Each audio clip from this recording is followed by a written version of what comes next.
Nos aventures commencent à Rive-Large, ville commerciale située au bord d'un fleuve et entourée d'une épaisse et mystérieuse forêt, la forêt de la perdition.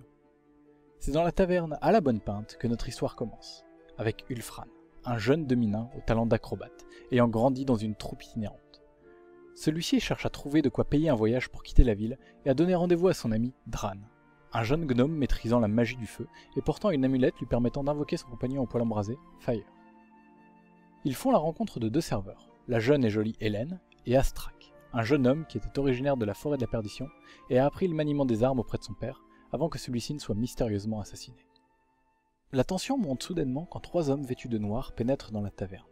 Alors que certains clients quittent les lieux, Arguenor, un prêtre de la nature, entre innocemment. Celui-ci est un demi-elfe, fils d'une grande mage qui a malencontreusement invoqué et fusionné avec un démon. Alors qu'un des gardes présents dans la taverne semble reconnaître le chef des hommes en noir, il se fait violemment tuer par une des serveuses. Les hommes en noir décident alors d'éliminer tous les témoins, pendant que le patron bloque l'entrée. Nos héros essayent d'abord de sortir, avant de réaliser qu'ils sont forcés de lutter pour leur survie. Une boule de feu enflamme le comptoir, et l'alcool présent s'embrasse très rapidement, laissant place à un véritable incendie.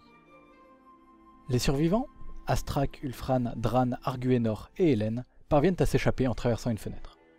Alors qu'ils essayent de quitter les lieux discrètement, ils sont interpellés par les gardes de la ville. Nos aventuriers essayent de se justifier avant de réaliser que l'un des hommes en noir est le fils du chef de la garde et que leur parole ne vaut rien.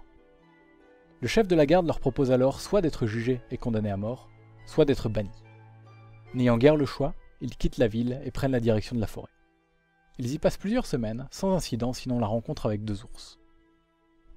C'est alors qu'ils croisent la route d'une jeune fermière paniquée qui leur demande de l'aide. Sa maison est en flammes, avec sa fille à l'intérieur, captive d'un homme mystérieux. Les aventuriers parviennent à tuer le mage à l'intérieur avant d'affronter son puissant esprit élémentaire. Une fois la fermière et sa fille sauves, les aventuriers lisent la lettre trouvée sur le mage. Celui-ci devait détruire la maison sous l'ordre de la confrérie de la gueule rugissante, et dont le symbole était un ours rugissant. Le même symbole que portaient les hommes en noir dans la taverne.